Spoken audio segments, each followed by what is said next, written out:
نبی کریم صلی اللہ تعالی علیہ وسلم نے فرمایا ہجرت کرنی ہے تیار رہنا. جناب عائشہ صدیقہ کہتی ہیں جس دن کا میرے نبی نے کہہ دیا میں نے اپنے والد کو سوتے نہیں دیکھا.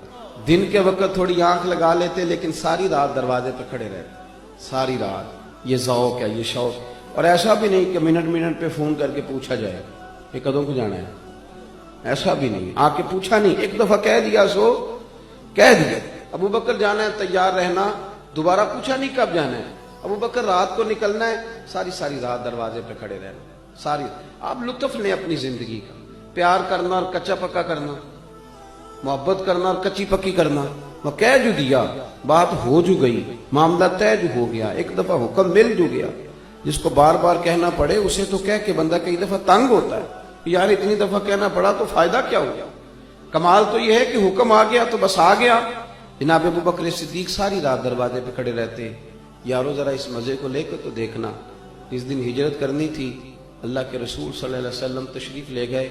حضور نے دستک دینے کے لیے دروازے پہ ہاتھ رکھا تو دروازہ کھلا ہوا تھا. اتنی بھی میرے محبوب کو تکلیف نہ ہو کہ میں دروازہ کھولوں. دروازہ کھلا تھا اور دروازے کے پیچھے کھڑے تھے. حضور بھی سارا کچھ ہی جانتے ہیں اور امت کو سبق دینے کے لیے فرمایا ابو بکر سوئے نہیں تو رو پڑے. عرض کی حضور جس دن حکم دیا تھا اس دن کبھی رات نہیں سویا. کھڑا ہوں بس آپ نے کہا جو تھا جانا ہے.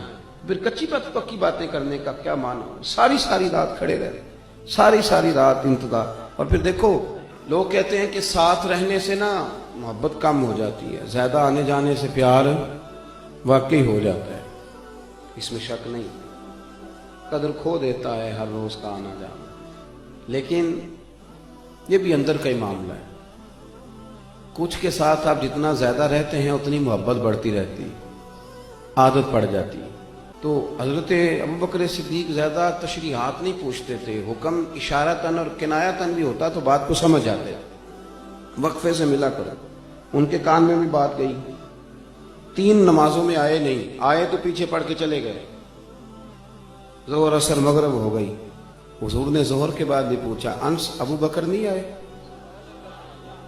ظہر کے بعد بھی پوچھا ابو بکر جلدی چلے گئے. مغرب ذرا غور تو کرنا، ذرا اس کا ذائقہ تو لینا. تیسری دفعہ پھر پوچھا ابو بکر صدیق. 3 نمازیں گزر گئی، ملاقات نہیں ہوئی. کریم محبوب صلی اللہ علیہ وسلم نے تیسری دفعہ پوچھا تو حضرت انس کہتے ہیں میں پہنچ گیا. میں نے جا کے ابو بکر صدیق سے کہا کہاں گھوم رہے ہیں آپ؟ 3 دفعہ حضور پوچھ چکے. جناب صدیق ایک بار دوڑے آئے، حضور حکم ہو، کہاں تھے؟ حضور لفظ ادا کر رہے تھے تو آنکھوں میں آنسو بھی چمک رہے. کہاں تھے صبح سے، کہاں تھے؟ جناب صدیق اکبر نے گھٹنے زمین پہ رکھ دیے اور ہاتھ باندھ دیے. عرض کی یا رسول اللہ میں قربان جاؤں، میری کیا جرت ہے، میں کیا بتاؤں کہ صبح سے میرا وقت کتنی مشکل میں گزرا ہے. پر محبوبہ وہ آپ نے تو فرمایا تھا ذرا وقفے سے ملو تو محبت بڑھتی ہے. تو حضور نے تھپکی دی کندھے پہ. میں نے کہا تھا پر تجھے تو نہیں نہ کہا تھا. وہ میں نے کہا تھا لوگوں سے، وہ تھے کچھ لوگ جن سے کہا تھا پر ابو بکر تجھے تو نہیں نہ کہا تھا. تو نہ جایا کر یار، تو رہا کر. تو رہتا ہے تو طبیعت لگی رہتی، تو رہتا ہے تو بات بنی رہتی ہے. تیرا یہاں رہنا قرار دیتا ہے بعض اوقات. یار اس طرح کا وفادار آدمی، اس طرح کا رنگ، اس طرح کا مزاج. حضور فرمائے تو نہ جایا کر، تو رہا کر.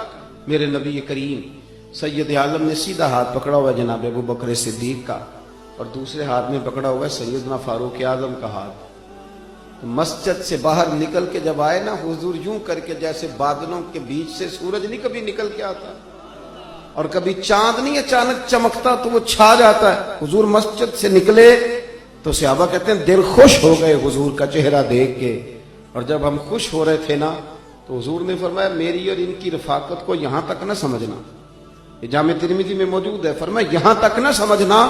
فرمایا یہ جس طرح میں نے آج ان کا ہاتھ پکڑا ہے اور میں نکلا ہوں نا، جب میں قبر سے نکلوں گا پھر بھی میرا یہی طریقہ ہوگا.